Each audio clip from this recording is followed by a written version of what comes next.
നമസ്കാരം. കവി കാപ്പിക്കടയിലിരുന്ന് എഴുതുന്നു. അയാളുടെ അമ്മയ്ക്കുള്ള കത്താണെന്ന് വൃദ്ധ വിചാരിക്കുന്നു. കാമുകിക്ക് എഴുതുകയാണെന്നാണ് യുവതി വിചാരിച്ചത്. കുട്ടിക്ക് തോന്നിയത് അയാൾ ചിത്രം വരയ്ക്കുകയാണെന്നാണ്. പലസ്തീൻ കവിയായ മുരീദ് അൽ ബർഗൂസിയുടെ അനുമാനങ്ങൾ എന്ന കവിതയിലേതാണ് ഈ വരികൾ. ഞങ്ങളുടെ പ്രവർത്തികളെ നിങ്ങളുടെ അനുമാനങ്ങളിലൂടെ പുറം ലോകമറിയുന്ന കാലം കഴിയുകയാണ്. ഞങ്ങളുടെ കാര്യം ഇനി ഞങ്ങൾ തന്നെ പറയാം. ഇനി ഞങ്ങൾ പറയാം സോഷ്യൽ റിയാലിറ്റി ഷോയുടെ ഒരു പുതിയ എപ്പിസോഡിലേക്ക് ദൂരദർശന്റെ പ്രിയ പ്രേക്ഷകർക്ക് സ്വാഗതം.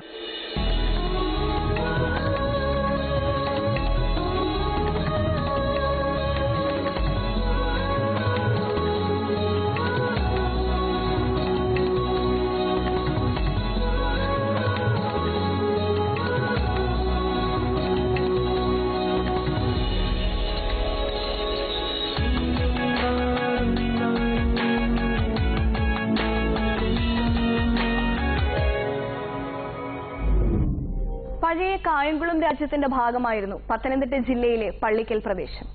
ഒരു കാലത്ത് ബുദ്ധമത സംസ്കാരത്തിന്റെ കേന്ദ്രമായിരുന്നത്രേ ഇവിടം. നമുക്ക് സ്വാഗതം ചെയ്യാം വിവിധ സംസ്കാരങ്ങളുടെ സംഗമഭൂമിയായ പള്ളിക്കൽ CDSനെ ദൂരദർശന്റെ വേദിയിലേക്ക്.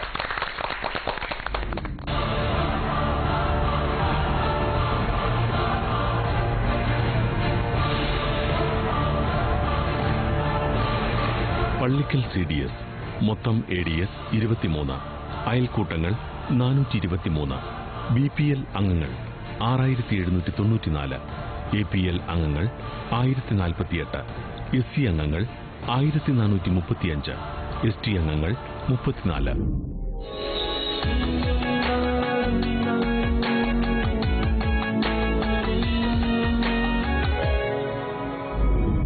പള്ളിക്കലിന്റെ വികസന സ്വപ്നങ്ങൾക്ക് കരുത്തുപാകിയത് സ്ത്രീരത്നങ്ങൾ തന്നെയാണ്. ഇവരെ നമുക്കൊന്ന് പരിചയപ്പെട്ടു വരാം. എൻ്റെ പേര് സുമാ രാമകൃഷ്ണൻ. പള്ളിക്കൽ ഗ്രാമപഞ്ചായത്തിലെ ബഡ് സ്കൂൾ ടീച്ചറായിട്ട് വർക്ക് ചെയ്യുന്നു. എൻ്റെ പേര് ഷീന റെജി. ഞാൻ കുടുംബശ്രീയുടെ JLG ഗ്രൂപ്പിന്റെ ഉപസമിതി കൺവീനറാണ്. എൻ്റെ പേര് ഇന്ദിരക്കുട്ടിയമ്മ, മുൻ CDS ചെയർപേഴ്സൺ. എൻ്റെ പേര് ശാന്തമ്മ കെ, പള്ളിക്കൽ ഗ്രാമപഞ്ചായത്തിന്റെ ഇപ്പോഴത്തെ CDS ചെയർപേഴ്സൺ. എൻ്റെ പേര് ആശാ ഷാജി. ഞാൻ പള്ളിക്കൽ ഗ്രാമപഞ്ചായത്തിന്റെ വൈസ് പ്രസിഡന്റ്.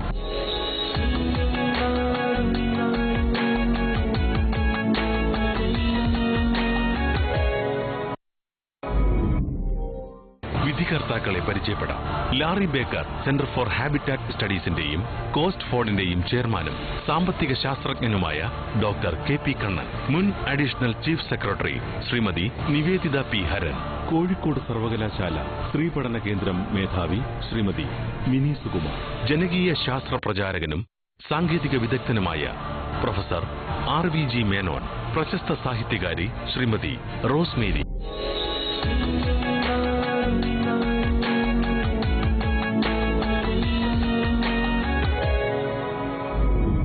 ഇനി നമുക്ക് ഇവർക്ക് പറയാനുള്ള കഥകൾ എന്തൊക്കെയാണെന്ന് ഒന്ന് കേട്ടുവരാം. ഇപ്പം നിങ്ങളുടെ ഇതേവരെ ഉള്ള ഒരു പ്രവർത്തനങ്ങൾ ഉണ്ടല്ലോ, എങ്ങനെയാണ് ഈ പ്രവർത്തനങ്ങളെ നിങ്ങൾ ലോകത്തിന് പരിചയപ്പെടുത്താൻ ആഗ്രഹിക്കുന്നത്? പഞ്ചായത്തിൽ കൃഷിക്കാരാണോ കുടുംബങ്ങളും വള്ളിക്കൽ എന്ന് പറയുന്നത് കൃഷിയുടെ മുഖ്യ. എന്ത് കൃഷിയാണ്? പച്ചക്കറി, നെൽകൃഷി, കിഴങ്ങ് വർഗ്ഗങ്ങളെല്ലാം ഉണ്ട്. നെൽകൃഷിയിലുള്ള ആൾക്കാരും എന്റെ ഒപ്പം ഇവിടെ വന്നിട്ടുണ്ട്. അല്ല, നെൽകൃഷി ഇപ്പോഴും അവിടെ നിലനിൽക്കുന്നുണ്ടോ? നിലനിൽക്കുന്നുണ്ട്. നെൽകൃഷി നിലനിൽക്കുന്നുണ്ട്. തരിശ് നിലങ്ങൾ എടുത്ത് ഞങ്ങൾ കൃഷി ചെയ്യുന്നുണ്ട്. കുടുംബശ്രീ ഗ്രൂപ്പുകൾ കൂടി കൃഷി ചെയ്യുന്നുണ്ട്. ശരി. അതുപോലെ തേനുൽപാദനം ഉണ്ട്. ഞങ്ങൾ പള്ളിക്കൽ പഞ്ചായത്തില് തേനുൽപാദനമുണ്ട്. അതിന്റെ ആൾക്കാർ നമ്മുടെ കൂടെ വന്നിട്ടുണ്ട്. അത് ഈ റബ്ബർ തോട്ടങ്ങളിലും നമ്മുടെ വാഴത്തോട്ടങ്ങളിലും നമുക്ക് ഇതിന് ഏറ്റവും കൂടുതൽ വിള റബ്ബറാണോ? റബ്ബറും ഉണ്ട്. കൂടുതൽ കൃഷിയാ റബ്ബറുള്ള ഭാഗം നെൽകൃഷി. പള്ളിക്ക ഭാഗം മൊത്തം കൂടുതലും കൃഷി വയലുകളാണ്. ഇതിൽ മുമ്പ് നിങ്ങൾ എഴുതിയതില് ആകെയുള്ള ഏകദേശം 13,000-ഓളം കുടുംബങ്ങളിൽ 8,400-ഓളം കുടുംബങ്ങൾ BPL കുടുംബങ്ങളാണ്. അപ്പോൾ ഇത്രയും ഭൂരിപക്ഷം ആൾക്കാരും അവിടെ സാമ്പത്തികമായി ക്ഷീണിതരാണോ? നിങ്ങൾ കണ്ടിട്ടൊന്നും അങ്ങനെ തോന്നുന്നില്ല. ഇപ്പോഴങ്ങനെ ആരും കണ്ടാ തോന്നത്തില്ലല്ലോ സാറേ. പറയൂ. അപ്പൊ പിന്നെ എന്താ ഇത്രയധികം BPL ഇപ്പൊ കുറെ മാറിയിട്ടുണ്ട്, APL-ലോട്ട് വരുന്നുണ്ട്. എങ്കിലും അവര് ഇപ്പം ഈ കുടുംബശ്രീ വന്നതിന് ശേഷം തൊഴിലുറപ്പ് പദ്ധതിയിലൂടെയും സംരംഭങ്ങളിലൂടെയും സാമ്പത്തിക ശാക്തീകരണവും സ്ത്രീ ശാക്തീകരണവും ഒക്കെ നമ്മൾ നല്ല രീതിയിൽ മുന്നേറ്റം വന്നിട്ടുണ്ട്. ഇപ്പോൾ കുറെയൊക്കെ ഇനിയും BPL-ൽ നിന്ന് APL-ലോട്ടാകും. ഇതിൽ നിന്ന് എത്ര കുടുംബങ്ങൾ കുടുംബശ്രീ അംഗങ്ങളാണ് BPL പെട്ടത്? ഈ 8,476 BPL കുടുംബങ്ങളിൽ മുഴുവൻ പേരും അംഗങ്ങളാണോ കുടുംബശ്രീയിൽ? മൊത്ത കുടുംബങ്ങളും കുടുംബശ്രീ അംഗങ്ങളാണ്. അത് ശരി. അപ്പൊ എല്ലാ BPL കുടുംബങ്ങളും അടങ്ങുന്ന കൂട്ടായ്മയാണ് നിങ്ങൾക്ക് ഉള്ളത്. സ്പെഷ്യൽ അയൽക്കൂട്ടങ്ങൾ ഇപ്പം 3 ഉണ്ട്. ബഡ് സ്കൂൾ കേന്ദ്രീകരിച്ച് 3 ബഡ് ഉണ്ട്. അതിൽ അവർക്ക് നമ്മൾ കോർപ്പസ് കൊണ്ട് വാങ്ങിച്ചു കൊടുത്തു. 33 SC കുടുംബങ്ങൾ മാത്രമുണ്ട്, കുടുംബശ്രീ ഗ്രൂപ്പുകൾ. അവർക്ക് നമ്മളിപ്പോൾ 10,000 രൂപ വെച്ച് കോർപ്പസ് ഗ്രൂപ്പിൽ എത്ര പേര് വരും? 20 പേര്, 18 പേര്, 20 ഫുള്ളുണ്ട്. 20. അപ്പൊ ഏകദേശം 600 ചില്ലാനം SC കുടുംബങ്ങളുണ്ട് നിങ്ങളുടെ പഞ്ചായത്തിലുണ്ട്. അപ്പോ ഈ നമുക്കിവിടെ 3 ഫിലിം കാണുന്നുണ്ട്. അപ്പൊ ആദ്യത്തെ ഫിലിം എന്ന് പറയുന്നത് സംഘകൃഷിയെ കുറിച്ചാണ്. അപ്പൊ അത് കണ്ടിട്ട് ചർച്ച തുടരാമല്ലോ.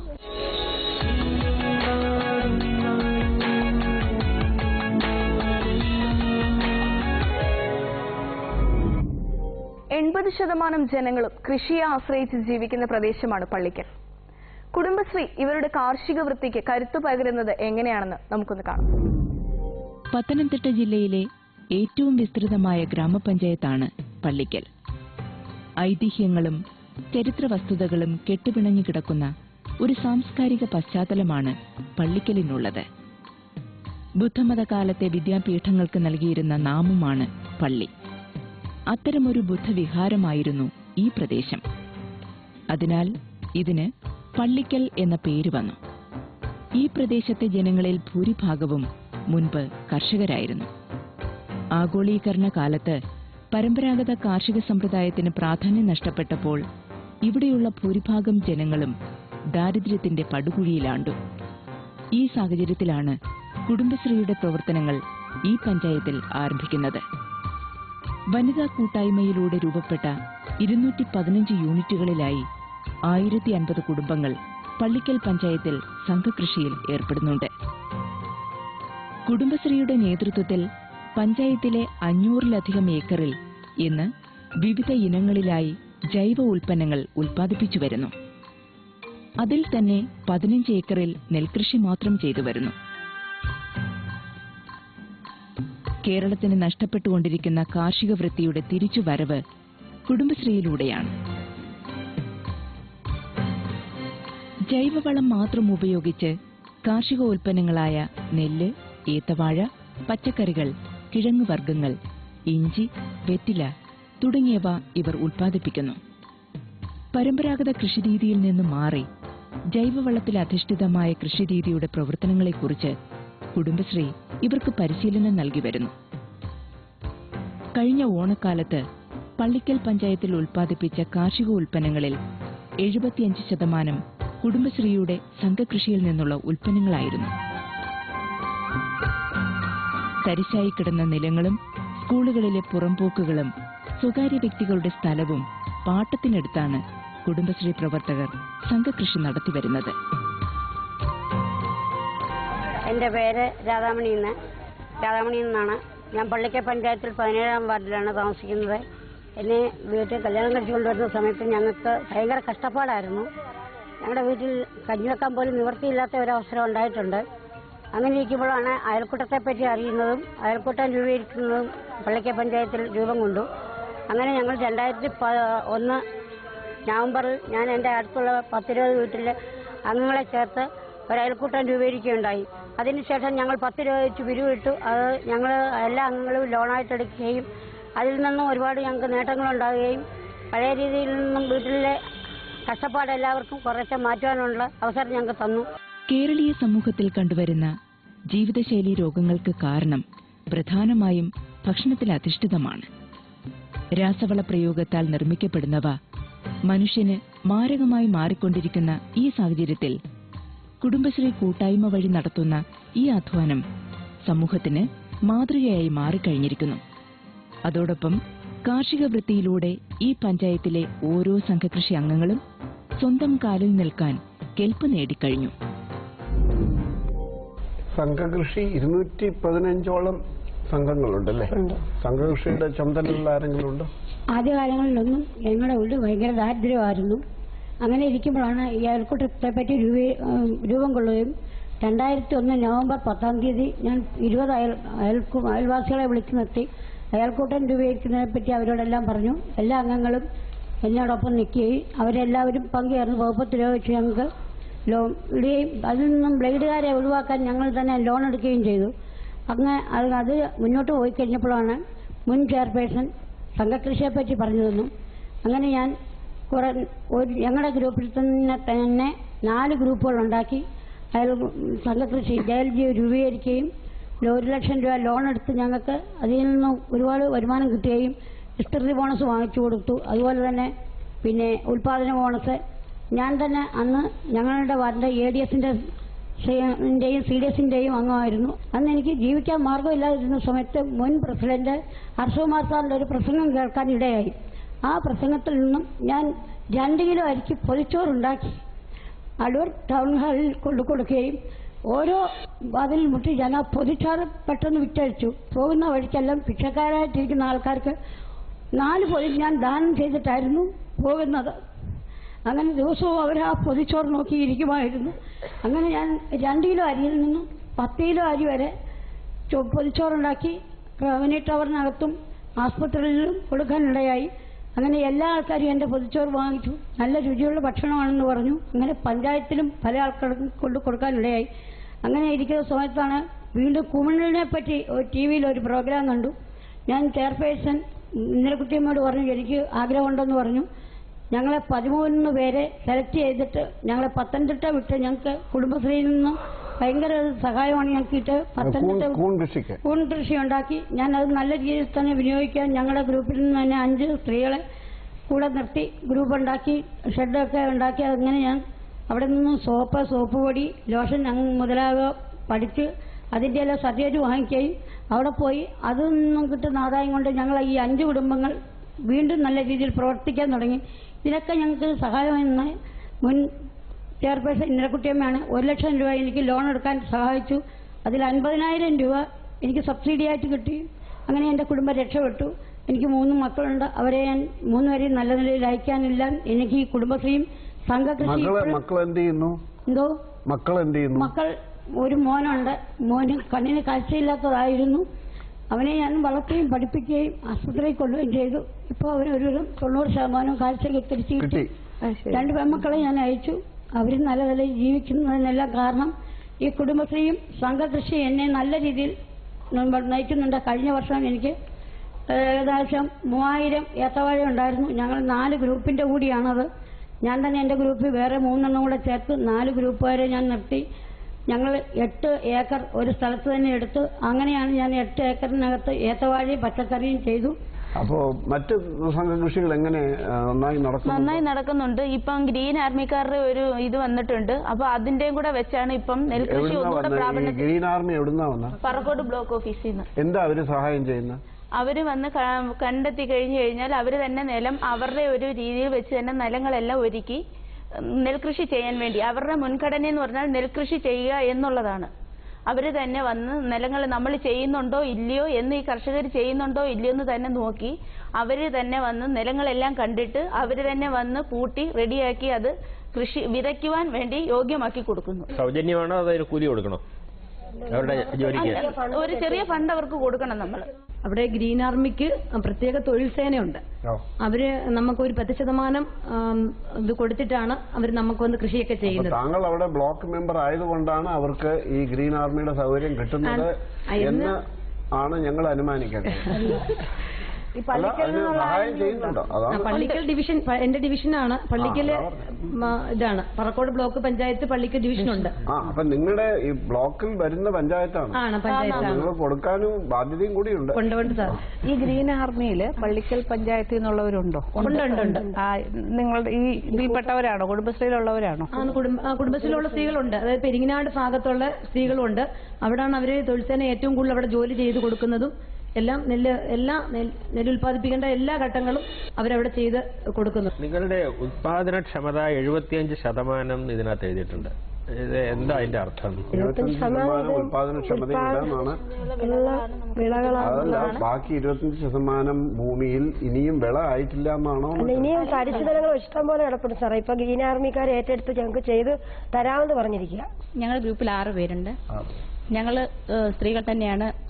പൂട്ട് മെഷീൻ മാത്രമേ ഞങ്ങൾ പുറത്തുനിന്ന് വന്നിട്ടുള്ളൂ. ബാക്കി കണ്ടം വരമ്പ് വെട്ടുകയും ഞങ്ങൾ ബാക്കിയെല്ലാം നിലം വൃത്തിയാക്കിയതെല്ലാം ഞങ്ങൾ തന്നെയാണ്. കൃഷിക്ക് ഞങ്ങൾ തന്നെയാണ്.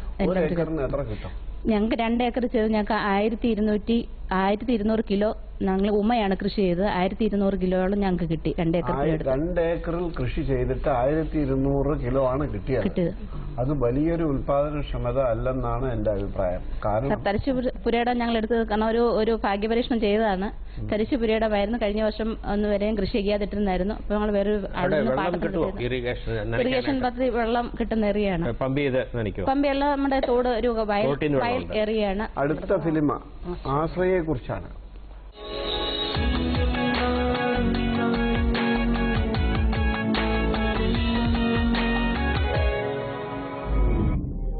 പള്ളിക്കൽ CDS നടത്തിവരുന്ന കാരുണ്യ പ്രവർത്തനങ്ങളുടെ കാഴ്ചകളാണ് ഇനി.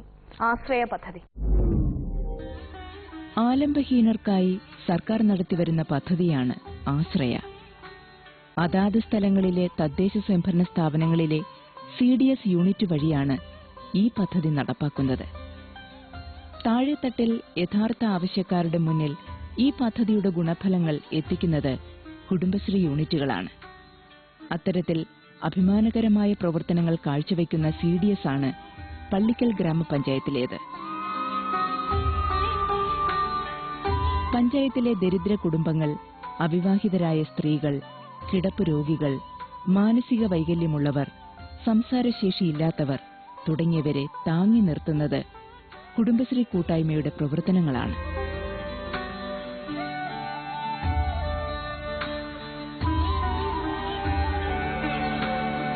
ആദ്യഘട്ടത്തിൽ 92 കുടുംബങ്ങളായിരുന്നു പള്ളിക്കലിലെ ആശ്രയ പദ്ധതിയിൽ ഉണ്ടായിരുന്നത്. രണ്ടാം ഘട്ടത്തിൽ 54 കുടുംബങ്ങളെ കൂടി ഉൾപ്പെടുത്തി 146 കുടുംബങ്ങൾക്ക് സേവനം നൽകി വരുന്നു. സമൂഹത്തിൽ ഒറ്റപ്പെട്ടുപോയ കുടുംബങ്ങളെ ജീവിക്കാൻ പ്രേരിപ്പിക്കുന്നത് തന്നെ പള്ളിക്കലിലെ CDS പ്രവർത്തനങ്ങളാണ്.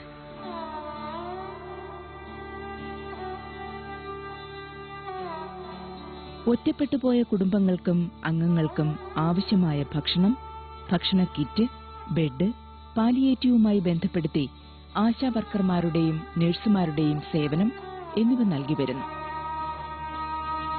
പള്ളിക്കലിൽ ചികിത്സാ ക്യാമ്പ് നടത്തി ആശ്രയയിലെ 33 കുടുംബങ്ങൾക്ക് വൈദ്യസഹായവും നൽകി വരുന്നു. ഈ പദ്ധതി പ്രകാരം 7 കുടുംബങ്ങൾക്ക് സ്ഥലവും 14 കുടുംബങ്ങൾക്ക് വീടും 16 കുടുംബങ്ങൾക്ക് മെയിന്റനൻസ് ഫണ്ടും ഇതിനകം നൽകിക്കഴിഞ്ഞു. കൂടാതെ 15 കുടുംബങ്ങൾക്ക് കക്കൂസും നിർമ്മിച്ചു നൽകി. 159 പേരെ പുതിയതായി ഇപ്പോഴത്തെ രണ്ടാം ഘട്ടം പ്രോജക്റ്റ് ചേർത്തിട്ടുണ്ട്. അവർക്ക് 159 പേർക്ക് ഭക്ഷണം ഇപ്പൊ കൊടുത്തു കഴിഞ്ഞു. അടുത്ത വീട് മെയിൻ്റനൻസിനുള്ള കമ്മിറ്റി തീരുമാനിച്ച് പ്രോജക്റ്റ് റെഡിയാക്കി വെച്ചിരിക്കുകയാണ്. ഇപ്പോൾ ഏതാനും 10-15 പേരെ ഇപ്പൊ ആദ്യഘട്ടത്തിൽ ഞങ്ങൾ വീട് മെയിൻ്റനൻസായിട്ട് ഉൾപ്പെടുത്തിയിട്ടുണ്ട്. ഭരണകൂടം ആവിഷ്കരിക്കുന്ന ജനസേവന പദ്ധതികളിൽ ഭൂരിഭാഗവും ജനങ്ങളിലെത്തിക്കുന്നത് കുടുംബശ്രീ വഴിയാണ്. പദ്ധതിയുടെ യഥാർത്ഥ ഗുണഭോക്താക്കളിൽ തന്നെയാണ് ഈ സഹായങ്ങളെല്ലാം ചെന്നുചേരുന്നത്.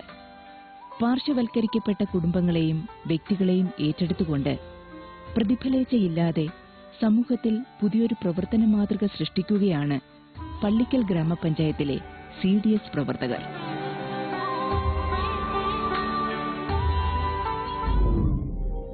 പള്ളിക്കൽ പഞ്ചായത്തിൽ 146 പേർക്ക് നിങ്ങൾ സഹായിക്കുന്നു. ഇത് ചെയ്യാൻ നിങ്ങൾക്ക് സഹായം കിട്ടുന്നത് പഞ്ചായത്തിൽ നിന്നാണ്? പഞ്ചായത്തിന്റെ ഇപ്പം കുടുംബശ്രീ മിഷന്റെ സഹായം, പിന്നെ ആരെങ്കിലുമൊക്കെ എന്തെങ്കിലും ചെയ്യാന്നേ ഉള്ളൂ. അല്ലാതെ ഇപ്പൊ സന്നദ്ധ സംഘടനയൊന്നും ഇതുവരെ സഹായം കിട്ടിയിട്ടില്ല. ആരെങ്കിലുമൊക്കെ ഭക്ഷണങ്ങൾ തയ്യാറാക്കി വീടുകളിൽ കൊണ്ടു കൊടുക്കാറുണ്ട്. പിന്നെ മാസത്തിൽ ഞങ്ങളുടെ ഫണ്ടിൽ നിന്ന് എടുത്ത ഭക്ഷണ കിറ്റ് കൊണ്ട് ഞങ്ങൾ എല്ലാ വീടുകളിലും എത്തിക്കാറുണ്ട്. അങ്ങനെ അതിനെക്കുറിച്ചെല്ലാം ഞങ്ങൾ ഈ ആശ്രയം നമ്മൾ ഓരോ കുടുംബങ്ങളിൽ ചെല്ലുമ്പോൾ അവരുടെ അവസ്ഥ കാണുമ്പോൾ നമുക്ക് മാനസികമായിട്ട് ഭയങ്കര ബുദ്ധിമുട്ടുണ്ട്.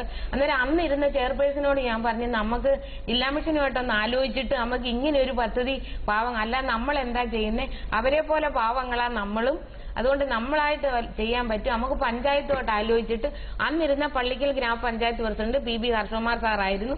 ആ പള്ളിക്കൽ പഞ്ചായത്തിന്റെ ഹർഷകുമാർ സാറും പള്ളിക്ക് ഭരണകൂടവും കൂടെ CDS കുടുംബശ്രീയും കൂടെ സംയുക്തമായിട്ട് ആലോചിച്ച് അങ്ങനെ നമ്മൾ ജില്ലാ മിഷനുമായിട്ട് ആലോചിച്ച് നമ്മൾ 2004-2005 ഒരു പ്രൊജക്ട് 91 കുടുംബങ്ങളെ, വസ്തുവില്ലാത്തവർക്ക് വസ്തു, വീടില്ലാത്തവർക്ക് വീട്, കിണറ്, കക്കൂസ്, വിദ്യാഭ്യാസ ധനസഹായം, പെൻഷന്, അങ്ങനെ എല്ലാം അടിസ്ഥാന സൗകര്യങ്ങളും ഒത്തും കുഞ്ഞുങ്ങളുള്ള കുടുംബങ്ങളിൽ വിദ്യാഭ്യാസ സഹായം, അങ്ങനെ പെൻഷൻ, അങ്ങനെ എല്ലാ സഹായവും ചെയ്യാൻ വേണ്ടി 91 കുടുംബങ്ങളെ നമ്മൾ കണ്ടെത്തി. അവർക്ക് വേണ്ടുന്ന 3/4 ഭാഗം എന്ന് വെച്ചാൽ അന്ന് നമുക്ക് അനുവദിച്ചിട്ടുള്ള പഞ്ചായത്തും ജില്ലാ മിഷനും തന്നതിന്റെ 5 ലക്ഷം രൂപയും പള്ളിക്ക് പഞ്ചായത്തിന്റെ അന്നിരുന്ന സ്റ്റാൻഡിംഗ് കമ്മിറ്റിയും ചെയർപേഴ്സണും പള്ളിക്ക് പ്രസിഡന്റും കൂടി തന്ന് ഇതിനു വേണ്ടി അന്ന് 5 ലക്ഷവും, അങ്ങനെ 2004-2005 2008 ആയിട്ടും നമുക്കതൊരു ഇച്ചിരി ഒരു നമുക്ക് അറിയത്തില്ലായിരുന്നു അന്ന് ഇത് പെട്ടെന്ന് തന്നെ പൂർത്തീകരിക്കേണ്ട ഒരു പ്രൊജക്റ്റ് ആണെന്ന്. ആ 2008 ആയപ്പോൾ നമ്മൾ ഈ പറഞ്ഞ ഈ 91 കുടുംബങ്ങളിൽ അവർക്ക് വസ്തു വേണമെന്ന് പറഞ്ഞ ഒരു 7 പേരേ ഉള്ളായിരുന്നു. ആ 7 പേർക്കും വസ്തു വാങ്ങിച്ചു കൊടുത്തു. അപ്പൊ ഈ 53 പേര് വീടിന് വെച്ചെങ്കിലും നമ്മൾ ആലോചിച്ചു പഞ്ചായത്ത് മെമ്പർമാരും ചെയർപേഴ്സൺമാരായിട്ടും പിന്നെ അതുപോലെ വാർഡ് മെമ്പർമാരും ആലോചിച്ചപ്പോൾ പഞ്ചായത്തിൽ നിന്ന് വീടുകൾ കൊടുത്ത ആശ്രയ ഗുണഭോക്താക്കളുണ്ട്.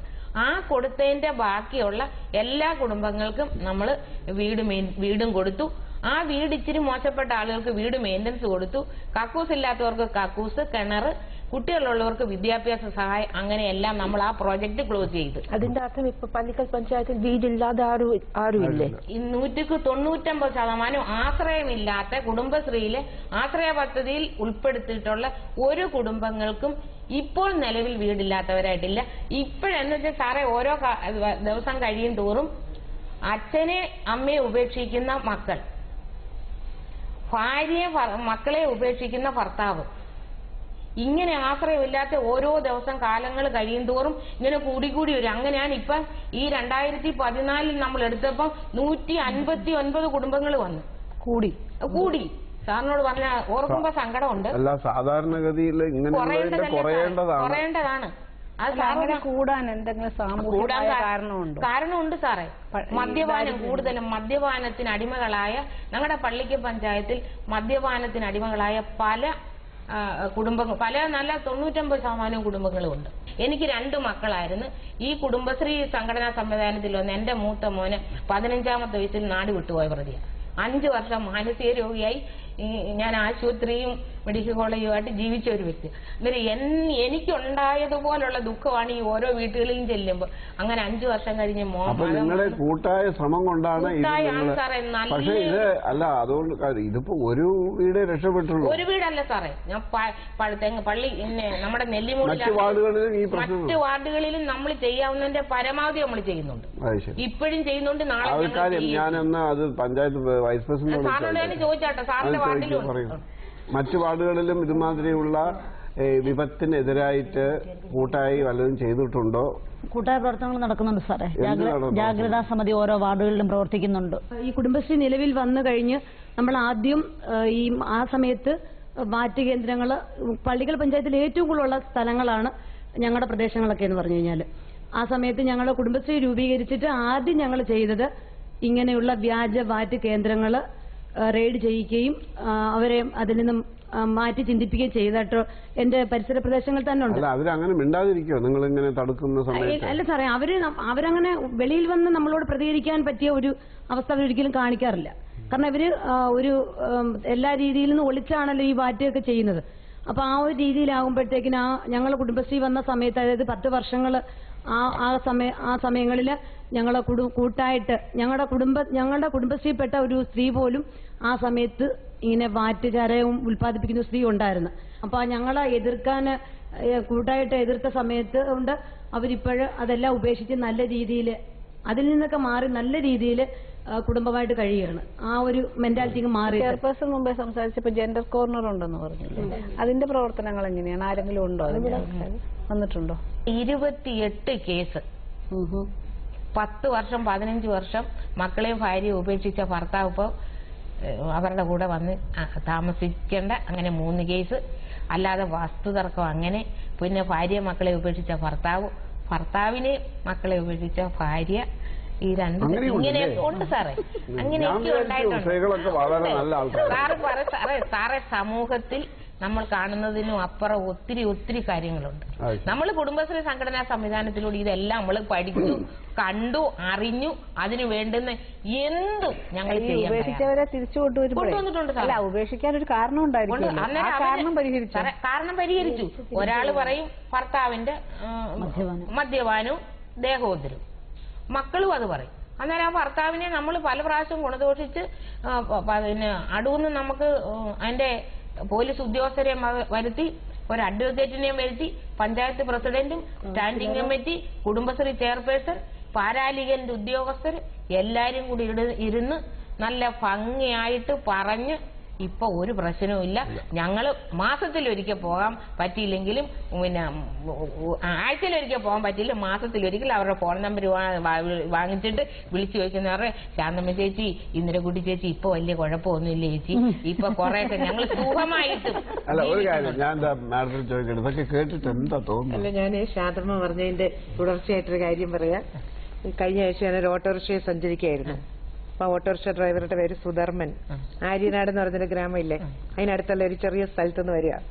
ഞാൻ ഈ കുടുംബശ്രീ സഹോദരിമാരുടെ ഈ വീരഗാഥകളൊക്കെ കേട്ട് അപ്പൊ എനിക്ക് കൂടുതൽ അറിയാനുള്ള ആകാംക്ഷ കൊണ്ട് ഞാൻ ഇദ്ദേഹത്തോട് ചോദിച്ചു, സുധർമ്മൻ, നിങ്ങളുടെ നാട്ടിൽ കുടുംബശ്രീ ഒക്കെ ഉണ്ടോ? എങ്ങനെയാ അവരുടെയൊക്കെ പ്രവർത്തനങ്ങള്?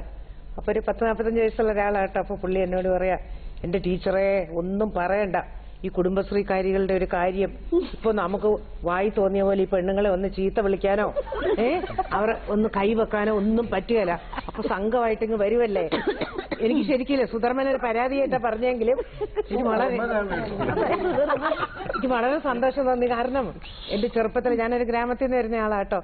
എന്റെ ചെറുപ്പത്തിൽ ഞങ്ങളുടെ വീടിന്റെ എതിർവശത്ത് ഒരു ചെത്തുകാരനുണ്ട്, കുമാരൻ എന്നും വൈകുന്നേരം ഒരു സ്ഥിരം ഈ റേഡിയോ പ്രക്ഷോഭമൊക്കെ ഇന്ന സമയത്ത് നടക്കില്ല, അതുപോലെ സ്ഥിരം ഒരു പരിപാടിയാ. പുള്ളി ഭാര്യയെ തൊഴിക്കുകയും അടിക്കുകയും ഇങ്ങനെ വായുവിൽ അവർ പറക്കുന്നൊക്കെ നമുക്ക് കാണാം.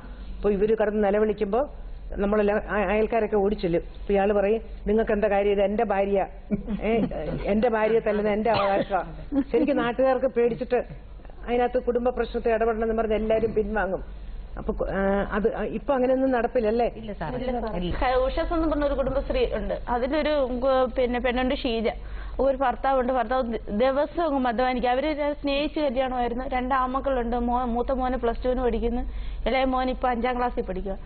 ഈ പെണ്ണ് ബേക്കറിയിലാണ് ജോലി ചെയ്യുന്നത്. അതിനപ്പുറത്ത് ഇവർ 2 വീടിന്റെയും കൂടെ ഒരു മിറ്റമാണ്. അപ്പുറത്ത് അമ്മായിയപ്പനും ഇളയ നാത്തൂനും എല്ലാം 2 നിലയ്ക്ക് ഒരു വീട് വെച്ചാണ് താമസിക്കുന്നത്. ഈ പെണ്ണൊരു വീടല്ല, പഞ്ചായത്തിൽ നിന്നുള്ള ഒരു വീടാണ്, സാമാന്യം ഒരു നല്ല വീടാണ്.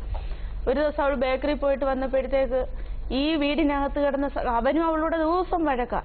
ഈ പിള്ളേരും ഇവളും മാത്രം ഒറ്റയ്ക്ക്. എന്നിട്ട് അവളോട് എന്നും പറയും, നീ നിന്റെ വീട്ടിൽ പോന്ന് പറയും. അവൾ ഈ 2 മുട്ടനായ പിള്ളേരെയും കൊണ്ട് എങ്ങോട്ട് പോകാൻ, അങ്ങോട്ട് ചെന്നാൽ അവിടെ ഒരു നിവൃത്തിയില്ല. അവൾ ഈ ബേക്കറി പോയി കിട്ടുന്നതും കൊണ്ട് വേണം ഈ പിള്ളേർക്ക് എല്ലാവരും, അവളൊന്നും ചെലവിന് കൊടുക്കത്തൊന്നുമില്ല. അങ്ങനെ ഒരു ദിവസം അവൾ ബേക്കറി പോയിട്ട് വന്നപ്പോഴത്തേക്ക് അവിടെ തുണി മൊത്തം കത്തിച്ച്, പിന്നെ ഈ വീടിനകത്ത് കിടന്ന സാധനം മൊത്തം അവൻ പറക്കി പെണ്ണും പിള്ളേടെ അവന്റെ വീട്ടിൽ കൊണ്ടിട്ട് ആ മിറ്റത്ത് തന്നെ. ഇവളിവിടെ വന്നപ്പം പെരക്കകത്തോട്ട് കയറാൻ സമ്മതിക്കത്തില്ല, അവൻ ഇങ്ങനെ നിൽക്കുക. ആ കുടുംബശ്രീയിലെ 20 പേരും ഞാനും ഈ പെണ്ണും ഉണ്ട്. ഞങ്ങൾ അവരുടെ വീട്ടിൽ ചെന്നപ്പം അവനവിടെ നിൽക്കുക. അവനോട് ചോദിച്ചപ്പോൾ പറഞ്ഞു, ഇവളെ എനിക്ക് വേണ്ട. അപ്പം ഞാൻ ചോദിച്ചു, പിള്ളേരെ എനിക്ക് വേണ്ട, അവളവിടെ വീട്ടിൽ കൊണ്ടുപോയിക്കോണമെന്ന് പറഞ്ഞു. അപ്പം 1 പറഞ്ഞ് 2 പറഞ്ഞ് അവൻ കേൾക്കത്തില്ല. 2-ന് 3-ന് അങ്ങോട്ട് അപ്പൊ ആശ പറഞ്ഞു, ഇനിയിപ്പൊ കേസിനും വഴക്കുന്നു. കാരണം എന്ന് പറഞ്ഞാൽ ഇവന്റെ പേരിൽ ഒത്തിരി കേസുണ്ട്. ഇവളെ അടിച്ചു ഇടിച്ചതിന്റെ എല്ലാം കേസുണ്ട്. എത്ര പറഞ്ഞാലും അവിടുന്ന് ഒന്ന് ഭയപ്പെടുത്തി ഇങ്ങോട്ട് വിടും. ഇവിടെ വരുമ്പോ അവൻ 4 ഇരട്ടി അവളെ ഇടിക്കുന്നത്. അപ്പൊ ആശ പറഞ്ഞു ഇനി കേസും വഴക്കൊന്നും കൊടുക്കുന്നില്ല, പെണ്ണുങ്ങൾ കയറി ഇവനെ അങ്ങ് അടിക്കുവാന്ന് വിചാരിച്ചു. അടിയുടെ രുചി അവൻ അറിയണമെന്ന് പറഞ്ഞ് പെണ്ണുങ്ങളെല്ലാം കൂടെ അവിടുന്ന് കുറെ ചീനിക്കൊമ്പ് ഓടിച്ച് അവിടെ വീട്ടിലങ്ങ് കയറിയപ്പം തള്ള പട്ടി അഴിച്ചങ്ങ് വിട്ട്. പട്ടി അഴിച്ചു വിട്ടപ്പോ ഒരു പട്ടിക്ക് ഒറ്റ അടി കൊടുത്തിട്ട് പട്ടിയെല്ലാം കൂടെ മോഹിക്കൊണ്ട് ഒറ്റ ഓട്ടം കയറി അങ്ങോട്ട് എന്നിട്ട് ഷീലയെ വിളിച്ചു, പറക്കടി നിന്റെ പാത്രം മൊത്തം എന്ന് പറഞ്ഞ അതിനകത്തുനിന്ന് മൊത്തം അവിടെ ഈ വീട്ടിൽ നിന്ന് എന്തെല്ലാം സാധനം അങ്ങോട്ട് കൊണ്ടുപോയിട്ടുണ്ട് അത് മൊത്തം ഇറക്കിയിട്ടപ്പോഴത്തേക്ക് പെണ്ണുങ്ങളെ അങ്ങ് ചീത്ത വിളിക്കുക. അവള് കളിച്ചില്ല, ചാടി അങ്ങ് കയറി വിളിക്കടി ചീത്ത എന്ന് പറഞ്ഞു. ഇനി വിളിക്കുന്ന ചീത്ത, നീ എന്തും വേണ്ടി നിനക്ക് വിളിക്കാമോ അത്രയും വിളിക്കാൻ പറഞ്ഞു. അപ്പൊ പറഞ്ഞു ഇനിയും വിളിക്കത്തില്ല, ഇനി ഈ മരുമോളെ നിനക്ക് എന്തെങ്കിലും ചെയ്യണം, ഒന്നും ചെയ്യണ്ട. മരുമോൾ അപ്പുറത്ത് താമസിക്കുന്നതിന് കുഴപ്പമുണ്ടോ? ഒരു കുഴപ്പവും ഇല്ല. ഇനി നീ അവളെ ചീത്ത വിളിക്കാൻ പോവോ? ഇല്ല. ഇപ്പുറത്ത് വന്ന് ഇവനോട് ചോദിച്ചു, നിനക്ക് ഷീത ഇവിടെ താമസിക്കുന്നതിന് അവളിവിടെ താമസിക്കാൻ പറ്റത്തില്ല. അപ്പൊ അവള് പറഞ്ഞൊരു കാര്യം ചെയ്യ്, നീ അവളെ വിളിച്ചിറക്കി കൊണ്ടുവന്നില്ലയോ, നിയമപരമായിട്ട് കല്യാണം കഴിച്ചതല്ല, നീ അവളെ അവനോട് കല്യാണം കഴിക്കാൻ നിയമപരമായിട്ട് അവര് പറഞ്ഞ് കൊണ്ടുപോയി കെട്ടിച്ച് അങ്ങനെ എല്ലാ രീതിയും അവന് നിയമപരമായിട്ട് ഇപ്പോഴും അവളെ കല്യാണം കഴിക്കണ്ട, 2 മക്കളും കാലമായി. എന്നിട്ട് അവര് പറഞ്ഞു എന്നാലും ഒരു കാര്യം ചെയ്യ, ഇവന് എല്ലാം കഴിഞ്ഞിട്ട് ഇപ്പം പറഞ്ഞു അവള് കയറി താമസിച്ചോട്ടെ കുഴപ്പമില്ലെന്ന്. അത് തൊട്ടടുത്ത് വീടിന്റെ അടുത്തോട്ട് ആയതേ ഉള്ളൂ, ഇവനങ്ങോട്ട് ചാടിച്ചെന്ന് അവളെ 2 അടി. ഇല്ല അവള് കളിച്ചില്ല, ഇങ്ങോട്ട് വന്ന് അവനെ എടുത്തിട്ട് ഒരു പൊരുതി അങ്ങ് തല്ലി. അഡ്വക്കേറ്റ് പറഞ്ഞു വേറെ ആരും പഠിക്കണ്ട, കേസ് വരുവന്ന് എന്റെ പേര് മാത്രം വരട്ടെ, ഞാൻ ഒരു അഡ്വക്കേറ്റ് അല്ലേ, എന്റെ പേര് മാത്രം വരട്ടെ എന്ന് പറഞ്ഞു, നിങ്ങൾ ആരും തൊടണ്ടെന്ന് പറഞ്ഞു. ആശയം അങ്ങോട്ട് ചെന്ന് 4 കീറ് കൊടുത്തിട്ട് പറഞ്ഞ് ഈ പെണ്ണുങ്ങൾ അടിച്ചാലും നോവെന്നുള്ളത് നീ മനസ്സിലാക്കണം. അന്ന് അവൻ പോയതാ വീട്ടിൽ നിന്ന്, പിന്നെ ഇന്ന് വരെ വന്നിട്ടില്ല. അവനിപ്പം അറിയാം മലബാറിൽ എവിടെയോ ഉണ്ടെന്നറിയാം. പിള്ളേരെ വിളിക്കത്തില്ല, പിള്ളേരോട് ചോദിക്കും അച്ഛനെ അങ്ങാണ്ട് അടൂർ പ്രാവശ്യം വന്നിട്ട് പിള്ളേരെ കാണുമെന്ന് പറഞ്ഞു സ്കൂളിൽ നിന്ന്. പിള്ളേർ പറഞ്ഞെന്ന് പറഞ്ഞാൽ ഞങ്ങൾക്ക് കാണണ്ട, കാരണം എന്ന് പറഞ്ഞാൽ അവൾ അത്ര കഷ്ടപ്പെട്ടാണ് ഇപ്പോഴും ആ പിള്ളേരെ വളർത്തുന്നത്. ഈ ചർച്ച ഇനിയും തുടരാം, പക്ഷേ അതിനു മുമ്പ് ഒരു ബഡ് സ്കൂളിനെ കുറിച്ച് ഒരു ഫിലിം കൂടിയുണ്ട്.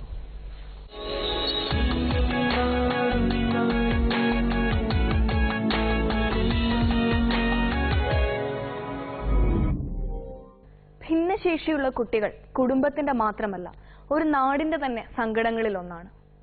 കുട്ടികളുടെ ഭിന്നശേഷികളെ പരിശീലനങ്ങളിലൂടെയും നല്ല പരിപാലനത്തിലൂടെയും വളർത്തിക്കൊണ്ടുവരുന്ന ഒരു ബഡ് സ്കൂൾ ഇവിടെ പ്രവർത്തിക്കുന്നുണ്ട്.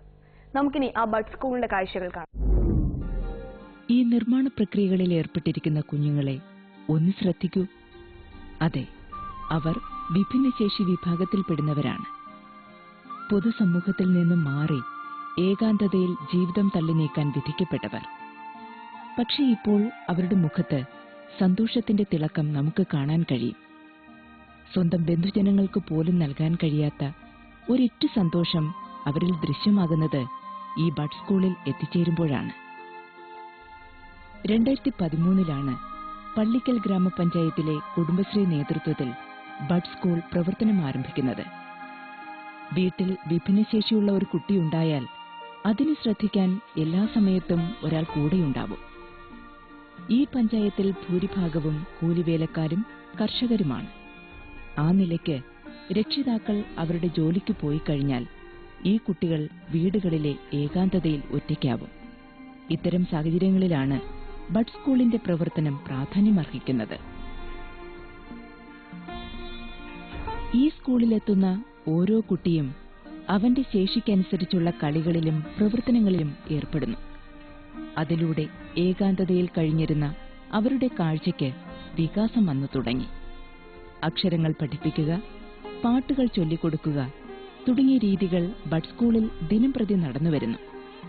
അതിലേക്കായി സ്പെഷ്യൽ അയൽക്കൂട്ടത്തിലെ അമ്മമാരും ടീച്ചർമാരും എപ്പോഴും അവരോടൊപ്പമുണ്ട്. എൻ്റെ അനുജനാണ് മാനസി പുനരധിവാസം ബഡ് സ്കൂളിൽ പഠിക്കുന്നത്. ജന്മനാ തന്നെ ബുദ്ധിമാന്യമുള്ള കുട്ടിയാണ്. ആ കുട്ടിക്ക് വീട്ടിൽ വളരെയേറെ സംരക്ഷിക്കാൻ വളരെയേറെ ബുദ്ധിമുട്ടുണ്ട്.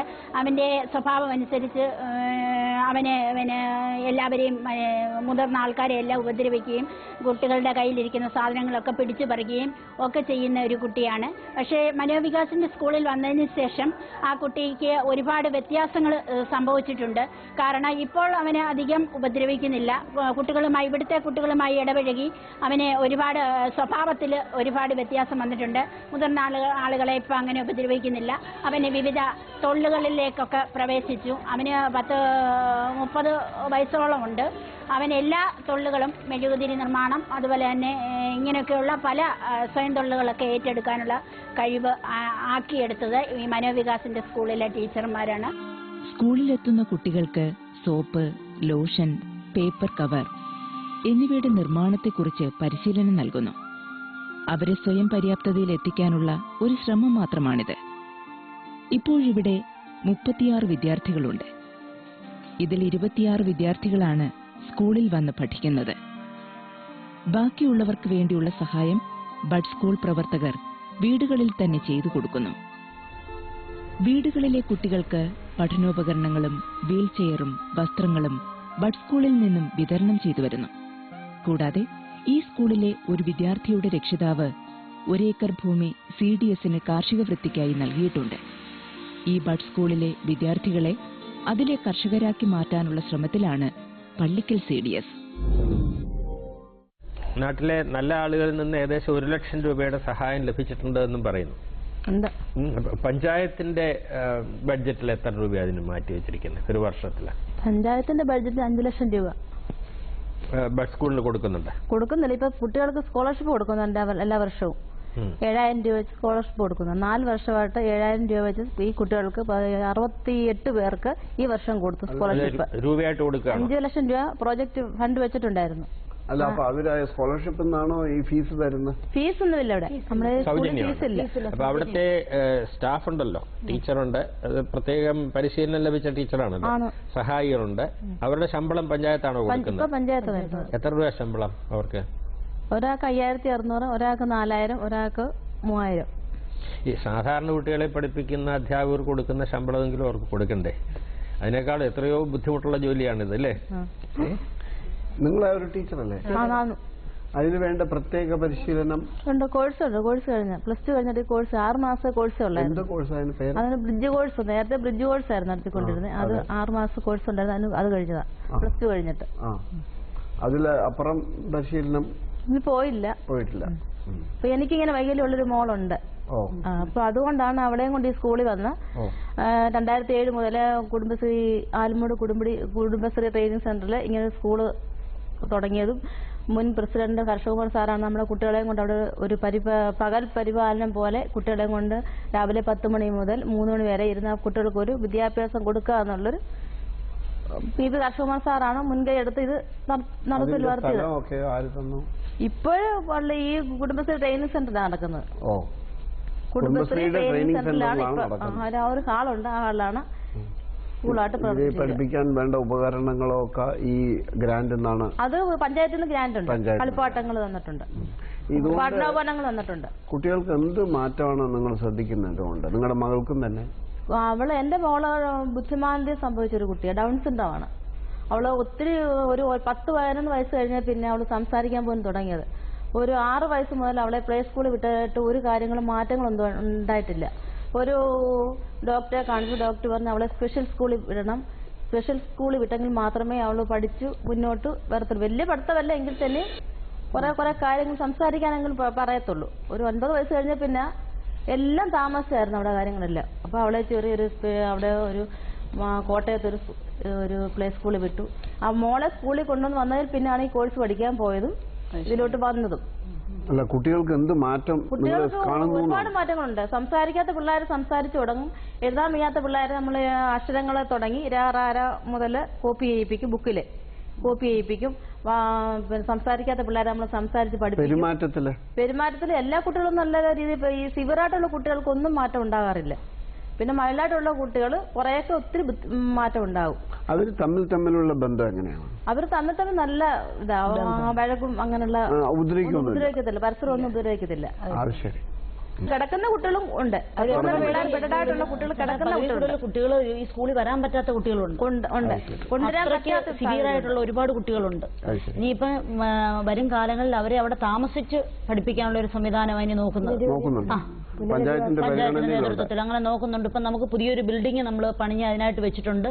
അപ്പം ഇനി ക്രമേണ നമുക്ക് അതും കൂടെ തുടങ്ങണമെന്നുള്ളൊരു ഉദ്ദേശമാണ്. പഞ്ചായത്തിന്റെ പിന്നെ വളരെ ബുദ്ധിമുട്ടാണ്. അങ്ങനെയുള്ള കുട്ടികളെ കണ്ടു കഴിഞ്ഞാൽ നമുക്ക് വളരെയധികം പ്രയാസം തോന്നുമ്പോൾ അത്രയും സിവിയർ ആയിട്ടുള്ള കുട്ടികളെ നമ്മൾ കാണുമ്പോൾ നമ്മുടെ മനസ്സ് തന്നെ വേദനിക്കും. 1/12/2012 രജിസ്ട്രേഷൻ ആയി ബഡ്സ് റിഹാബിലിറ്റേഷൻ സെന്റർ ആയിട്ട്. ഭക്ഷണം ഈ കുട്ടികൾ തന്നെ കഴിക്കുമോ? കഴിക്കുന്ന എല്ലാ കുട്ടികളും കഴിക്കും, 2 കുട്ടികൾ കഴിക്കത്തില്ല. ആയമാരി ചെയ്തോളും. ആയ അവിടെ ഭക്ഷണം വാരി ചില 1-2 കുട്ടികൾക്കൊക്കെ ബുദ്ധിമുട്ടുണ്ടായിരുന്നു, അവരെയൊക്കെ പഠിപ്പിച്ചെടുത്തു. ഇപ്പൊ അവര് ഭക്ഷണം ഇത് നിങ്ങളല്ലേ പറഞ്ഞത് ഈ ഫിലിമിലെ? എന്തോ വീട്ടില് അനിയന്റെ എന്റെ അനിയൻ വീട്ടിൽ ഉണ്ട്, ഭർത്താവിന്റെ അനിയൻ. അപ്പൊ അനിയന്റെ മകനാണോ ആ കുട്ടി അസുഖമായിട്ട്? അനിയനാണ്, ഭർത്താവിന്റെ അനിയനാണ് ഈ പ്രശ്നം. അപ്പൊ എങ്ങനെയാ അവനെ നിങ്ങൾ ഹാൻഡിൽ ചെയ്യുന്നത്? അവന് 30 വയസ്സുണ്ട് സാറേ. അവന് ആദ്യമൊക്കെ ആണെങ്കിൽ ജന്മന ഉള്ളതായിരുന്നു. അപ്പൊ ആദ്യം കുട്ടിയാണെങ്കിൽ തലയിലെ മുടിയൊക്കെ തന്നെ പിഴുവായിരുന്നു. ദേഷ്യം വരുമ്പോ മുടി പിഴും, ഒരു കണ്ണ് അടച്ചു പിടിക്കും, സംസാരിക്കാൻ താമസം വന്നു. ഇങ്ങനെയൊക്കെയുള്ള വൈകല്യങ്ങൾ വന്ന അങ്ങനെ ഒരു 3.5 വയസ്സിന് ശേഷമാണ് അറിയുന്നത് ഈ കുട്ടിക്ക് ഇങ്ങനെയുള്ള വൈകല്യങ്ങളൊക്കെ ഉണ്ട് എന്ന് അറിയുന്നത്. അത് പിന്നീട് ഓപ്പറേഷൻ ചെയ്യാൻ സാധിക്കാത്ത സ്റ്റേജിലായി. കൊണ്ട് കാണിച്ചപ്പോൾ പറഞ്ഞു അതിന്റെ 3.5 വയസ്സിന് ഉള്ളിലായിരുന്നെങ്കിൽ ചെയ്യാമായിരുന്നു എന്ന് പറഞ്ഞിരുന്നു. അത് അറിഞ്ഞിരുന്നില്ല. സംസാരശേഷി താങ്കളും പോകുന്നുണ്ടോ? സ്കൂളിന്റെ പിന്നെ സ്പെഷ്യൽ അയൽക്കൂട്ടത്തിന്റെ സെക്രട്ടറി. അല്ല, ഞാനൊരു ചോദിക്കണം ഒരു ആശയം. ഇപ്പൊ വിദേശങ്ങളിൽ കണ്ടിട്ടുള്ള ഒരു കാര്യമാണ് ഞാൻ പറയുന്നത്. അവിടെയൊക്കെ ഇതുമാതിരി സ്കൂളുകളിലും സാധാരണ സ്കൂളുകളിലും സ്കൂളിലെ അധികൃതരെ സഹായിക്കാനായിട്ട് വളണ്ടിയർമാരായിട്ട് അമ്മമാര് പോവാറുണ്ട്. അമ്മമാരോ അല്ലെങ്കിൽ അച്ഛന്മാരോ ആരാണെന്നോ അങ്ങനെ വല്ല വളണ്ടിയർമാര് അത് വരുമോ? അവര് വന്ന് സഹായിക്കുന്നുണ്ട്. അത് ശരി. ഇത്രയും ക്ഷമയൊക്കെ വേണ്ട ഈ ജോലിക്ക് കുറച്ചുകൂടി വേതനം അർഹിക്കുന്നു എന്ന് എനിക്ക് തോന്നുന്നു. ഇപ്പൊ കുടുംബശ്രീ മിഷൻ 2 ലക്ഷം രൂപ കൊടുത്തതിൽ നിന്ന് പഞ്ചായത്ത് വക വെച്ചാണ് ഇപ്പൊ ഇവർക്ക് ശമ്പളം കിട്ടി തുടങ്ങി. അതുവരെ ഇവർക്ക് ശമ്പളം ഇല്ലായിരുന്നു. വേറൊരു പ്രൈവറ്റ് സ്ഥാപനത്തിലെ ഒരാളായിരുന്നു ഇവരെ സംരക്ഷിച്ചുകൊണ്ടിരുന്നത്. ഇപ്പോഴാണ് പിന്നെ ഞങ്ങൾ കുടുംബശ്രീ ഏറ്റെടുത്ത്. ഞങ്ങൾക്ക് പിന്നെ സ്പോൺസർ കുട്ടികൾക്ക് യൂണിഫോം ഒക്കെ തന്നിട്ടുണ്ട്. അത് ഒരു പള്ളിയിൽ നിന്നൊരു അല്ല, അതും ആവാം. നിങ്ങൾക്ക് ശ്രമിച്ചു കഴിഞ്ഞാൽ നാട്ടിൽ നിന്ന് തന്നെ സ്പോൺസർഷിപ്പുമാരെയും കിട്ടും. പിന്നെ ആട് ഗ്രാമമുണ്ട്, പശു ഗ്രാമമുണ്ട്. അതിപ്പോ ഞങ്ങൾ ഗ്രൂപ്പായിട്ട് തുടങ്ങിയിട്ടില്ല, വ്യക്തികളായിട്ടാണ് ഇപ്പൊ തുടങ്ങിയത്. വ്യക്തികളായിട്ടാണ് തുടങ്ങിയിട്ടുള്ളത്. ഗ്രൂപ്പിന് ഞങ്ങളിപ്പോ പ്രോജക്ട് വെച്ചിട്ടുണ്ട്. പക്ഷെ ഇതിലിപ്പോ നിങ്ങൾ വന്നതിലൊരു പ്രത്യേകത, നിങ്ങൾ 16 കുടുംബശ്രീ പ്രവർത്തകരാണ് നിങ്ങൾ വന്നിട്ടുള്ളത്. ആകെ ഒരു ആൺതരിയാണ് നിങ്ങളുടെ ഇടയിൽ ഇരിക്കുന്നത്. അവനെ കുറിച്ച് ഒന്നും പറഞ്ഞില്ല. ബാലസഭ നല്ല രീതിയിൽ നമ്മുടെ പഞ്ചായത്തിൽ പ്രവർത്തിക്കുന്നുണ്ട്. എല്ലാ വാർഡുകളിലും ഒരു കുടുംബശ്രീക്ക് ഒരു ബാലസഭ എന്ന കണക്കിലായിരുന്നു. ഇപ്പോൾ പിള്ളേരൊക്കെ വളർന്ന് 10ാം ക്ലാസ്സും ഒക്കെ കഴിഞ്ഞ് +2 ഒക്കെ ആയപ്പോൾ ബാലസഭയുടെ എണ്ണം കുറഞ്ഞു, കുട്ടികളുടെ എണ്ണവും കുറഞ്ഞു. ഇപ്പൊ ഏകദേശം ഒരു പുതിയ കുട്ടികൾ ജനിക്കുന്നില്ലേ? ജനിച്ചെങ്കിലും അല്ല, കുട്ടികളെ കാണുന്നില്ല. ഇപ്പൊ വളരെ കുട്ടികളെ കാണുന്നത് പറയുമ്പോ ഇപ്പം വലിയ വീടുകളിലെ കുട്ടികളായിരിക്കും നമ്മുടെ ബാലസഭയിലോട്ട് വിടാൻ അവർക്ക് വലിയ പ്രയാസമാണ്. പാവപ്പിടിച്ചവരുടെ കുട്ടികൾ മാത്രമാണ് ഈ ബാലസഭ വലിയ. അങ്ങനെ എല്ലാവരും എന്താ വരാത്ത? ചിലര് എല്ലാവരെയും വിടും, ചിലർ അങ്ങനെ വിടുന്നില്ല. അവർക്ക് വേറെ പോകുന്നതായിരിക്കും താല്പര്യം. നമ്മുടെ പഞ്ചായത്ത് വർഷം തോറും ഇവർക്ക് 1 ലക്ഷം രൂപ വീതം ഫണ്ട് വെക്കും.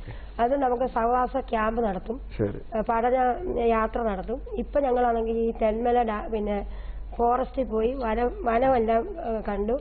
അവിടെ വനത്തിലെ പക്ഷികളെ കുറിച്ചും വനത്തെ കുറിച്ചും ഒക്കെയുള്ള ക്ലാസ് എടുത്തു. രാഹുൽ ബാലപഞ്ചായത്തിന്റെ എന്താ പറഞ്ഞ പ്രസിഡന്റ് ആണ്.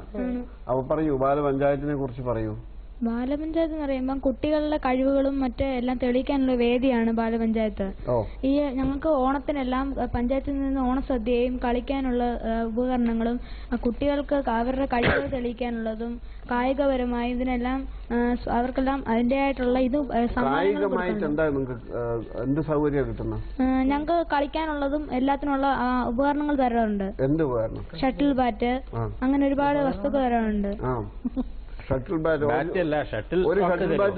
അല്ലല്ല, ഒരുപാട് ഷട്ടിൽ ബാറ്റും ക്യാരംസ് കളി അങ്ങനെ ഒരുപാട് കളികളും എല്ലാം പറഞ്ഞിട്ടുണ്ട്. ഞങ്ങള് ഈ CDSന്റെ ഇവിടെ ഈ ബഡ് സ്കൂൾ തുടങ്ങിയതിന്റെ മിലാഡ് ഗ്രൗണ്ട് ഉണ്ട് സ്കൂളിന്റെ. അവിടെ ഓണപരിപാടിക്കെല്ലാം ഞങ്ങൾ അവിടെയാണ് മത്സരിക്കാറുള്ളത്.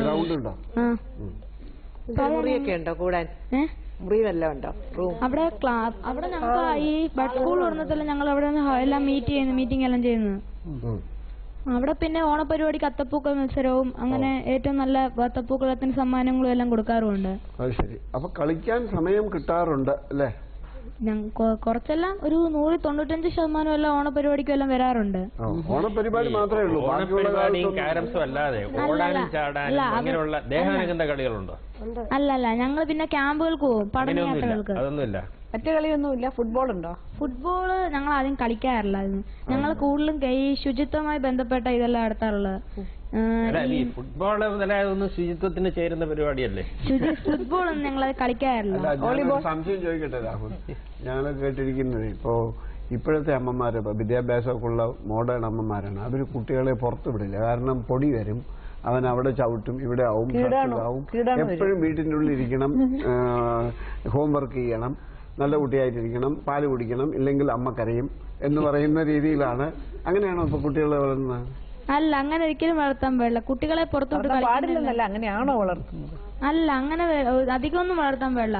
ആവശ്യത്തിന് പഠനവും എല്ലാം കൊടുക്കണം, അല്ലാതെ അവർക്ക് പുറത്തുള്ള കളിക്കാനും എല്ലാ സൗകര്യം കൊടുക്കണം. എനിക്ക് കുറച്ചെല്ലാം കളികളെല്ലാം അറിയാം. ക്യാരംസ് കളിക്കാറും, ക്രിക്കറ്റ് കളിക്കാറും, ഷട്ടിൽ ബാറ്റ് കളിക്കാറും. അല്ല കളിക്കാറുണ്ട്. ഞങ്ങള് ക്രിക്കറ്റ് ടീമല്ല, ഞങ്ങൾ ചില സ്കൂളിലെല്ലാം കളിക്കാറുണ്ട്. ടെന്നീസ് ബോൾ വെച്ചല്ലേ? അല്ല, ക്രിക്കറ്റ് ബോൾ വെച്ച്. അത് ശരി. അപ്പൊ നിങ്ങൾക്ക് ടീമുണ്ട്? ഞങ്ങൾ ടീമിട്ട് കളിക്കാറുണ്ട്. പാഡും ഒക്കെ ഉണ്ടോ നിങ്ങൾക്ക്? ഞങ്ങളുടെ പാഡില്ല, ബാറ്റേ ഉള്ളൂ. പാഡൊന്നും ആവശ്യമില്ല. പാഡൊന്നും ആവശ്യമില്ല. ഞങ്ങളത് ഉപയോഗിക്കത്തില്ല. അത് ഞങ്ങള് ക്രിക്കറ്റ് താരങ്ങളിലൂടെ കയ്യിലോ തട്ടി കഴിഞ്ഞാലും ബുദ്ധിമുട്ടാണ്. സ്കൂളിലല്ലാതെ അയൽപ്പക്കത്തൊക്കെ കുട്ടികളായിട്ട് നിങ്ങൾ കളിക്കാറുണ്ട്. എല്ലാവരും ചങ്ങാതിമാരൊക്കെ കളിക്കാറുണ്ട്. സമയമുണ്ട് കളിക്കാൻ. കൊള്ളാം. ഒരു പാട്ട് പാടും. പുഞ്ചപ്പാടത്തെ പുങ്കുയിലേ പുന്നാരപ്പാട്ടൊന്നു പാടാമോ? അക്കണ്ടം നട്ടു ഞാൻ, ഇക്കണ്ടം നട്ടു ഞാൻ, മേലെ കണ്ടത്തിൽ ഞാറു നട്ടു. താരരേ തന്താരേ തര താരരേ തന്താരേ, താരരേ തന്താരേ തര താരരേ തന്താരേ.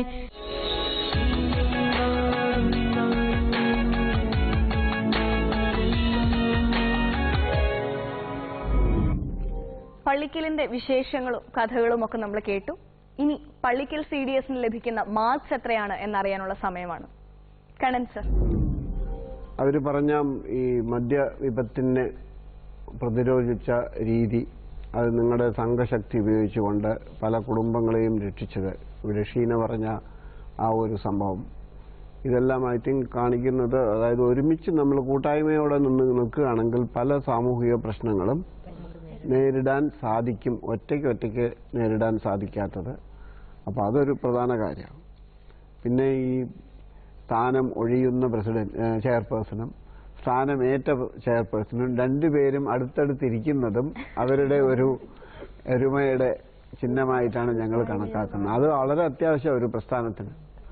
ഒരാൾ പോയി വേറൊരാൾ വരുമ്പോൾ ഞാൻ വരില്ല, അത് മുന്നാൾ പോയാൽ മതി എന്നുള്ളതും കൂടി. അപ്പോൾ അതിലൂടെ നിങ്ങൾ ഇത് കാണിച്ചത്.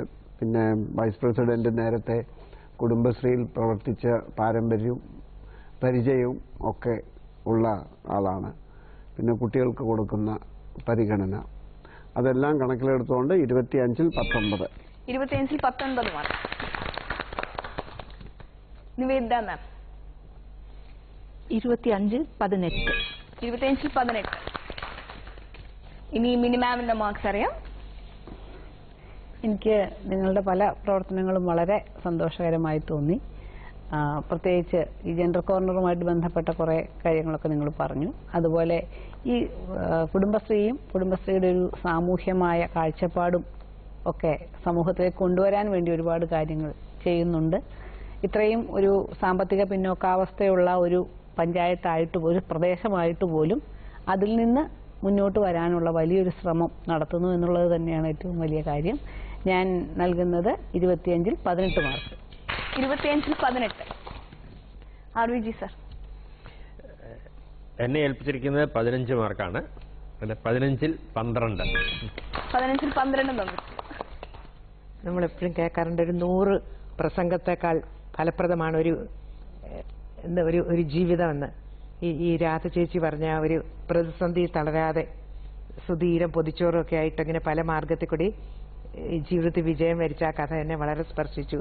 അതുപോലെ എത്രയോ വർഷങ്ങളായി ചൂഷിതരും മർദ്ദിതരൊക്കെ ആയി കഴിഞ്ഞ സ്ത്രീ സമൂഹത്തിന്റെ ഒരു മുന്നേറ്റം ശ്രീജ നയിച്ച ആ ഒരു പോരാട്ടം ഉണ്ടല്ലോ, അത് ലോകം മുഴുവൻ ഇത് കണ്ടുകൊണ്ടിരിക്കുകയല്ലേ. അപ്പൊ അങ്ങനെ നിസ്സഹായരായ ഒരുപാട് പെണ്ണുങ്ങൾക്ക് ഇതൊരു ധീരമായ ഒരു മാതൃകയാവട്ടെ എന്ന് ഞാൻ ആശംസിക്കുകയാണ്. ഞാൻ 10ൽ 8 മാർക്ക് തരും. 10ൽ 8 മാർക്ക്.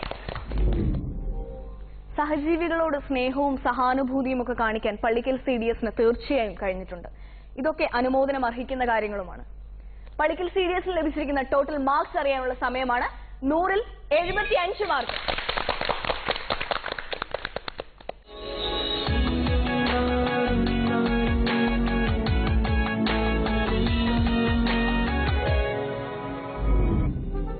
കേരളത്തിന്റെ ഭാവി സ്ത്രീകളുടെ കൈകളിൽ ഭദ്രം. ഈ റിയാലിറ്റി ഷോ കണ്ടൊരു പ്രേക്ഷകൻ ഞങ്ങൾക്ക് അയച്ച കത്തിലെ ആദ്യ വരിയാണിത്. അതെ, നാളത്തെ കേരളം സ്ത്രീകൾ രചിക്കുമെന്ന് ഈ വനിതകൾ നമ്മളോട് ഉറപ്പിച്ചു പറയുന്നു. കാത്തിരിക്കുകയാണ് ഞങ്ങളും ഈ മാറ്റത്തിനായി. ഇനി ഞങ്ങൾ പറയാം സോഷ്യൽ റിയാലിറ്റി ഷോയുടെ ഒരു പുതിയ എപ്പിസോഡിലെ നമ്മൾ വീണ്ടും കണ്ടുമുട്ടും.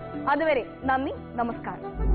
തെയ്യം തീരുന്തോ ദീനം ദീനം താരാ താരാ ദിനന്തോ ദിനം ദീനം താരാ വീട്ടിൽ കിഴക്ക് കല്ലു കണ്ടത്തിൽ നാളെ നമുക്കൊരു വിത്തിടിയിലുണ്ട്. വീട്ടിൽ കിഴക്ക് കല്ലു കണ്ടത്തിൽ നാളെ നമുക്കൊരു വിത്തിടിയിലുണ്ട്. തെയ്യം തീരുന്തോ ദീനം ദീനം താരാ താരാ ദിനന്തോ ദിനം ദീനം താരാ ദിനന്തോ ദിനം ദീനം താരാ താരാ ദിനന്തോ ദിനം ദീനം താരാ ചക്കിയും നീലയും പെണ്ണാളോ രണ്ട് ചക്കിയും നീലയും പെണ്ണാളോ രണ്ട് ചക്കിയും നീലയും പെണ്ണാളോ രണ്ട് ചക്കിയും നീലയും പെണ്ണാളു രണ്ട് ദിനന്തോ ദിനം ദീനം താരാ ദിനന്തോ ദിനം ദീനം താരാ ദിനന്തോ ദിനം ദീനം